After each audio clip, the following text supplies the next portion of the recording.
हिंदू धर्म में कई शक्तिशाली देवियों का वर्णन मिलता है। कुछ देवियां सुंदर हैं, कुछ उग्र हैं और कुछ युद्ध की प्रतीक हैं। लेकिन इन सबके बीच एक ऐसी देवी भी हैं जिनका रूप सबसे रहस्यमयी माना जाता है। उनका चेहरा वृद्ध है, कपड़े साधारण और फटे हुए हैं और उनके चारों ओर हमेशा धुआं और अंधकार छाया रहता है। उनका वाहन शेर या सिंह नहीं, बल्कि एक कौवा है। उनके हाथ में कमल या त्रिशूल नहीं, बल्कि एक पुराना झंडा है। और सबसे रहस्यमयी बात, उन्हें हिंदू धर्म में विधवा देवी कहा जाता है। ये देवी हैं मां धूमावती। कहा जाता है कि उनकी पूजा साधारण लोग नहीं करते। उनकी साधना अक्सर गुप्त स्थानों और तांत्रिक परंपराओं में की जाती है। लेकिन सवाल ये है, मां धूमावती का रहस्य क्या है? उन्हें सबसे रहस्यमयी देवी क्यों माना जाता है? इस रहस्य को समझने के लिए हमें उनकी उत्पत्ति की कथा जाननी होगी। प्राचीन कथाओं के अनुसार एक समय माता पार्वती भगवान शिव के साथ थीं। एक दिन उन्हें बहुत तेज भूख लगी। उन्होंने भगवान शिव से कहा कि उन्हें भोजन चाहिए, लेकिन उस समय भगवान शिव गहरे ध्यान में थे। उन्होंने पार्वती की बात पर ध्यान नहीं दिया। समय बीतता गया और भूख बढ़ती गई। पार्वती ने दोबारा शिव से कहा कि उन्हें बहुत भूख लगी है, लेकिन शिव शांत ही रहे। और फिर एक ऐसा क्षण आया जो पूरे ब्रह्मांड के इतिहास में अनोखा था। भूख से व्याकुल होकर माता पार्वती ने स्वयं भगवान शिव को ही निगल लिया। जैसे ही ये हुआ, उनके शरीर से भयानक धुआं निकलने लगा। चारों ओर अंधकार छा गया और उसी धुएं से एक नया रूप प्रकट हुआ। ये रूप वृद्ध था, रहस्यमयी था और अत्यंत उग्र था। ये रूप था मां धूमावती। कुछ समय बाद भगवान शिव उस धुएं से बाहर प्रकट हुए और उन्होंने कहा कि ये रूप अब धूमावती के नाम से जाना जाएगा। इसी कारण उन्हें धूमावती कहा जाता है, यानी वो देवी जो धुएं से प्रकट हुई।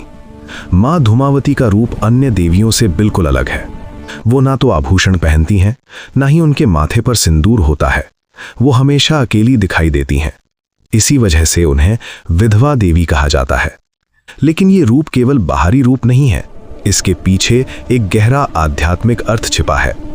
मां धूमावती जीवन के उस सत्य का प्रतीक है जिसे लोग अक्सर स्वीकार नहीं करना चाहते।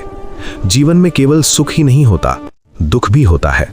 यौवन के बाद बुढ़ापा भी आता है, संबंधों के बाद अकेलापन भी आता है और अंत में हर जीवन को मृत्यु का सामना करना पड़ता है। मां धूमावती इन सभी सच्चाइयों का प्रतीक मानी जाती हैं। अगर उनकी तस्वीरों को ध्यान से देखा जाए तो एक और रहस्यमयी बात दिखाई देती है। उनके साथ अक्सर एक कौवा दिखाई देता है। हिंदू परंपरा में कौवा मृत्यु और रहस्य से जुड़ा हुआ माना जाता है। कौवा अक्सर उन स्थानों पर दिखाई देता है जहां शमशान, तांत्रिक साधनाएं और रहस्यमयी अनुष्ठान होते हैं। इसी कारण मां धूमावती को शमशान से जुड़ी देवी भी कहा जाता है। कई तांत्रिक परंपराओं में माना जाता है कि उनकी साधना शमशान में करने से विशेष शक्तियां प्राप्त होती हैं, लेकिन उनकी साधना आसान नहीं मानी जाती।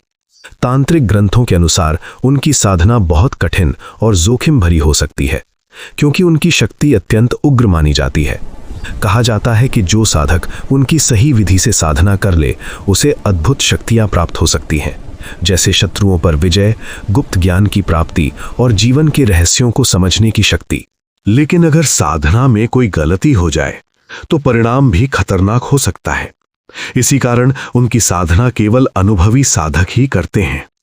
मां धूमावती का असली संदेश भी बहुत गहरा है। वो हमें ये सिखाती हैं कि जीवन केवल सुंदरता और सुख का नाम नहीं है। कभी कभी अंधकार भी शक्ति का स्रोत बन जाता है। दुख भी हमें ज्ञान दे सकता है और अकेलापन भी हमें अपने भीतर की शक्ति से मिलवा सकता है। शायद यही कारण है कि मां धूमावती को 10 महाविद्याओं में सबसे रहस्यमयी देवी माना जाता है। आज भी कई साधक रात के अंधेरे में गुप्त स्थानों पर मां धूमावती की साधना करते हैं, क्योंकि माना जाता है कि जो उनकी असली शक्ति को समझ ले, वो जीवन के सबसे गहरे रहस्यों को भी समझ सकता है।